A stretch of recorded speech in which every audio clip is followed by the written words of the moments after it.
नमस्कार। स्वागत है आपका न्यूज लॉन्चर पर। मैं हूं अशोक वानखड़े। लेकर आया हूं एक खास विशेष खबर। वो समय मुझे लगता है अब इतिहास में जमा हो गया, जब हमारे प्रधानमंत्री कहीं जाया करते और किसी भी विदेश यात्रा पे जाने के बाद, किसी भी समिट में जाने के बाद, किसी भी बड़े राष्ट्राध्यक्ष को मिलने के बाद, हमारा विदेश मंत्रालय जो खबरें देता, उसको फिर हमारी चैनल उठाते और फिर उसमें कभी भी कोई दो मत नहीं हुआ करते थे।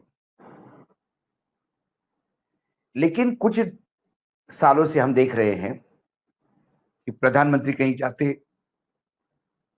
उसके बाद जो इंफॉर्मेशन परोसी जाती है, वो ऐसी परोसी जाती है कि हमारे प्रधानमंत्री जी ने बिल्कुल मैदान मार दिया।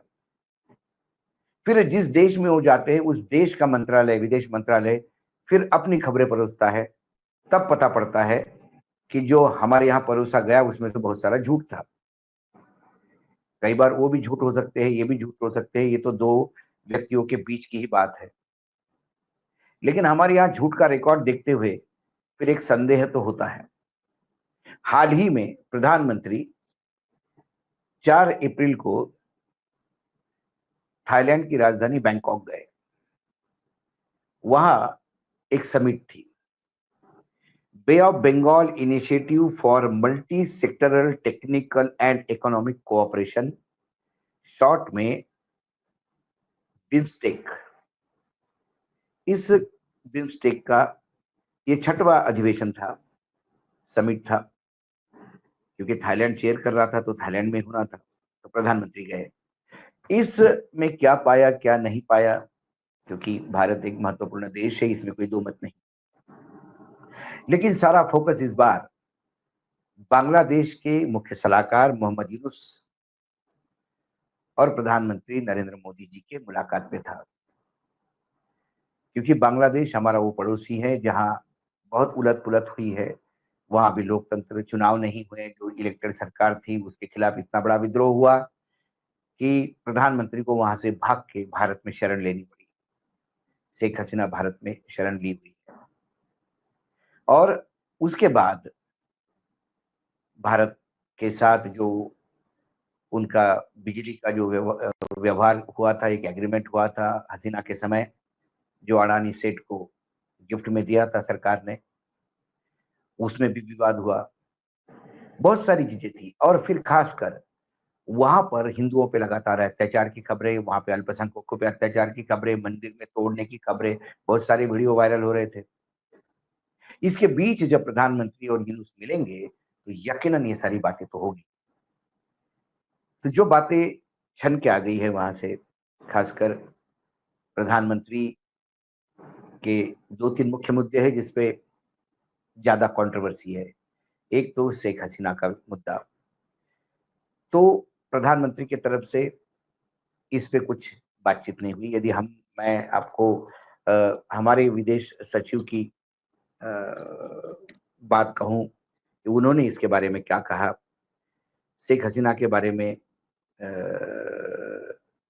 जो हमारे सरकार का जो रवैया था, तो विदेश सचिव विक्रम मिश्री ने कहा, जहां तक शेख हसीना का सवाल है और इस संदर्भ में बांग्लादेश की ओर से जो उल्लेख किया गया, हाँ, सवाल था।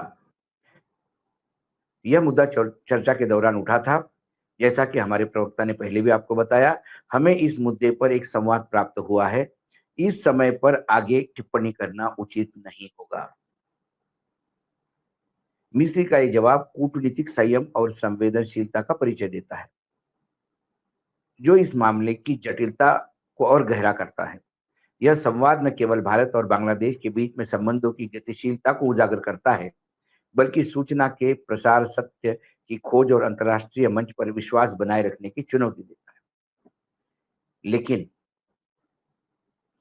वहां पर क्या हुआ, बांग्लादेश के जो प्रेस सचिव है यूनुस साहब के, शफीकुल आलम, उन्होंने फेसबुक पे एक पोस्ट डाला। और वो पोस्ट क्या कहता है कि मोहम्मद यूनुस ने हसीना शेख हसीना के प्रत्यार्पण का मुद्दा उठाया और इस मौके पर प्रधानमंत्री नरेंद्र मोदी जी की प्रतिक्रिया नकारात्मक नहीं थी। आलम ने अपने पोस्ट में दावा किया है कि मोदी जी ने कहा कि हमें यानी उन्हें मोदी जी को ये पता है कि शेख हसीना का आपके प्रति यानी यूनुस के प्रति क्या रवैया रहा है और कितनी बार आपको अपमानित किया गया है। यह बात अंदर हुई नहीं हुई अब तो ये प्रधानमंत्री ही जाने, लेकिन भारत ने इस बात पे खारिज किया और उन्होंने कहा कि इस पे विदेश मंत्री के लेवल पे ही इस पे ज्यादा चर्चा हो तो ज्यादा अच्छा है, ऐसा मोदी जी ने कहा। ऐसा एक वक्तव्य कहता है। विदेश सचिव ये कहते हैं कि हम मुद्दा उठा था लेकिन ये अब बहुत जटिल समस्या वो चीजें हैं इसलिए इस पे नहीं बात हो सकती। इसके फिर मोदी जी ने ये भी कहा कि दोनों देशों के बीच जो 2014 का जो एग्रीमेंट था इसके तहत द्विपक्षीय संबंधों की प्रगति की बात की और कहा कि इन्हें दोनों समाज की ओर से लोगों के बीच गहरी दोस्ती के रूप में देखा जाना चाहिए। हम इसके अलावा किसी भी लोकतंत्र चुनाव को महत्व का उल्लेख किया उन्होंने कि आपके यहाँ चुनाव होने चाहिए, लोकतंत्र का ये तगाजा है। आगे उन्होंने ये भी कहा कि जितना आप चुनाव में टाल मटोल करेंगे उतना आपकी दांव पे प्रतिष्ठा पे छींटे आएंगे, ये मोदी जी ने कहा।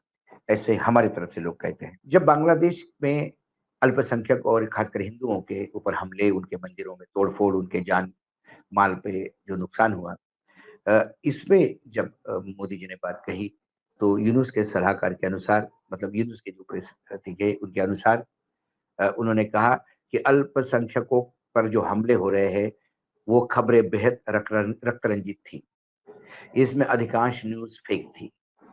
यूनुस ने मोदी जी को आग्रह किया कि वे अपने पत्रकारों को बांग्लादेश भेजे ताकि कथित हमलों की सच्चाई की जांच स्वयं कर ले। ये बयान न केवल दोनों देश के बीच के कूटनीति का संवाद उजागर करता है बल्कि सूचना के युग में सत्य और अफवाहों के बीच जटिल लड़ाई को भी रेखांकित करता है। फिर अ, मुख्य सलाहकार ने यह भी बताया कि देश में धार्मिक और लैंगिक हिंसा की हर घटना पर वो नजर रखे हुए है और एक प्रभावी व्यवस्था स्थापित की है, जैसे कि उनकी सरकार इस घटना को रोकने में हमेशा गंभीर कदम उठाती रही है। यह दावा बांग्लादेश के सरकार की ओर से स्थिति को नियंत्रित करने की और अंतर्राष्ट्रीय समुदाय को आश्वस्त करने की कोशिश दर्शाता है। कुल मिलाकर फेक न्यूज मतलब मोदी जी को ये बता दिया उन्होंने कि ये जो आपके यहाँ जो अखबारों में रोज और चैनलों में जो वीडियो परोसे जाते थे वो फेक न्यूज थी। ये आप देख सकते हैं। ये फेक न्यूज आपके पत्रकारों को जांच करवा ले, मोदी से बोले बांग्लादेश के यूनुस, ये पत्रिका की रिपोर्ट है। उसके बाद कई चीजें हुई है तो कुल मिलाकर अब ये हमारे लिए बहुत कंफ्यूजन है कि एक्चुअली अंदर हुआ क्या। हाँ, यदि फेक न्यूज़ की बात की होगी तो हमको पता है कि किस हिसाब से वो परोसे जा रहे थे, क्योंकि बांग्लादेश के हिंदुओं के खिलाफ होने वाले अत्याचारों को हिंदू-मुसलमान का रूप भारत में देने का प्रयास कर रहे थे। कैसे बांग्लादेश में मंदिर टूट रहे हैं, कैसे हिंदुओं की लड़कियों के साथ व्यभिचार हो रहा है, कैसे वो जो रक्तरंजित खबरें आती थी, उसमें कितनी सच्चाई थी। यूनुस ने तो पत्रकारों को बुलाने का वादा किया है कि आप पत्रकार भेजिए, हम यहाँ जाँच करेंगे। भारत सरकार को वाक़ई एक जाँच दल तथाकथित इन पत्रकारों को भेजना चाहिए जो रोज़ ये वीडियो दिखाते थे। तो दूध का दूध, पानी का पानी हो जाएगा। और मोदी जी ऐसी बात करने के आदी है। मुझे याद है कि जब मोदी जी मुख्यमंत्री थे वहाँ पर गुजरात में, तो जो एक दंगों का बार-बार उनके बारे में रिएक्शन होता था और उनके ऊपर तक एक वो ये था कि भई गोधरा के दंगे ये मोदी जी के सर पे है। उसके बाद मोदी जी ने नवरात्र के टाइम पे जब गरबा खेला जाता है, पूरे देश से 20 दो करीब-करीब 200 महिला पत्रकारों से यानी तमिलनाडु से लेके जम्मू-कश्मीर तक के 200 महिला पत्रकारों को अपने यहाँ बुलाया। वो 4 दिन महिला पत्रकार रही।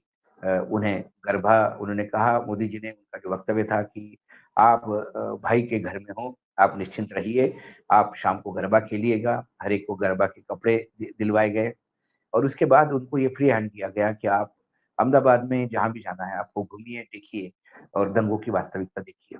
ये मोदी जी ने सभी पत्रकारों को कहा। उसमें से उन्होंने कहा कि पहले दिन मोदी जी ने स्वागत किया और आखिरी दिन उन्होंने कहा कि जाने के पहले मैं तमाम मेरी बहनों से मिलके आपको विदा करूँगा, तब आप सवाल पूछिएगा। तब 1-2 महिला पत्रकारों ने ज़रूर पूछा कि ये क्या हुआ, वो क्या? तो उन्होंने कहा कि बहन, मैं जानता हूँ आप किस अखबार में काम करती हैं। हो सकता है कि आपके ऊपर प्रेशर है ये सवाल पूछने का, लेकिन आपने खुद जाके देखा होगा, तो आपको तो मैंने फ्री हैंड दिया, आप जहाँ जा सकते हो, मिल सकते हो। यदि मोदी जी इतना बड़ा दिल रख के तब वो काम कर सकते थे, तो मुझे लगता है मोदी जी को जब उन्होंने बोली थी यूनुस साहब ने, तो एक पत्रकारों का दल जिसमें बहुत सारे ये जो गला फाड़-फाड़ के चिल्लाने वाले पत्रकार थे, उनको भेज देना चाहिए।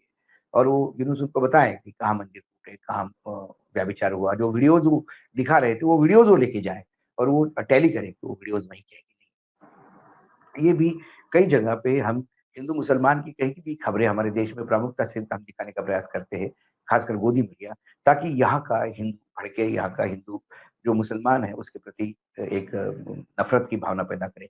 ये भी एक टूल किट के रूप में काम करता है। तो ये तो सारा हो गया, लेकिन एक वीडियो और वायरल हो रहा है, लेकिन उस वीडियो को मैं बहुत सीरियसली नहीं लेता, लेकिन फिर वायरल हो रहा तो मुझे लगा कि आपके पास दिखाऊँ। ये भी कहा जा रहा है, वीडियो में जो कैप्शन है ये बता रहा है कि मोदी जी इंतज़ार करते रहे और यूनुस ने उनका इंतज़ार करवाया और फिर वापस आ गए। ये कहीं न कहीं भारत जैसे देश को मतलब ये आत्मसम्मान को ठेस है, ऐसा लोग बताते हैं, लेकिन वास्तविकता में जो वीडियो दिख ही रहा है कि मोदी जी बैठे हुए थे और बाद में यूनुस साहब आए और फिर मोदी जी उठ के खड़े हो गए, उनका इंतज़ार करते रहे। ये तो प्रोटोकॉल है, कोई भी छोटा-मोटा राज्य नहीं देखा जाता, देश नहीं देखा जाता, 2 राष्ट्राध्यक्ष मिलते हैं, तो राष्ट्र प्रमुख मिलते हैं, तो ऐसे ही स्वागत होता है। लेकिन मोदी जी ने उनको बुलाया या मोदी जी तीसरे जगह पे दोनों को समय पे आना था, नहीं आए, ये तो समय बताएगा। लेकिन ये वीडियो भी बहुत वायरल हो रहा है, ये वीडियो भी मैंने आपको बताया, यदि इसमें कुछ सत्यता होगी, सच्चाई होगी तो फिर ये थोड़ा कहीं न कहीं भारत के साथ मुझे लगता है कि गलती हुआ, कि भारत एक बड़ा देश है और बांग्लादेश की पैदाइश हमने की है, वो तो अधिकार हमारा, हमेशा वो बड़प्पन तो हमारा रहेगा। कुल मिलाकर इस बार भी जब अपने पड़ोसी बांग्लादेश के मुखिया के साथ प्रधानमंत्री मिल के आए, दोनों देशों के वर्जन अलग-अलग है, खासकर शेख हसीना के प्रत्यार्पण के बारे में और हिंदुओं के जो अल्पसंख्यक और हिंदुओं के हुए अत्याचार का मुद्दा बाकायदा उठाया प्रधानमंत्री जी ने। दोनों मंत्रालय, दोनों सरकारें मान रही है कि मुद्दा उठाया। दोनों मुद्दे उठे, ये दोनों सरकारें मान रही हैं। लेकिन उस मुद्दे पे वक्तव्य क्या-क्या दिया, ये दोनों सरकारों का वक्तव्य अलग-अलग है। ये तो भगवान जाने क्या होता है। लेकिन फेक न्यूज़, फेक झूठ, फ़रेब इसी का अभी ज़माना है, कलयुग में है। तो ये मैं आप ही को छोड़ता हूँ कि किसने क्या कहा होगा। आज इतना ही, कल फिर आता हूँ किसी विषय के साथ, तब तक के लिए नमस्कार, देखते रहिएगा न्यूज़ लॉन्चर।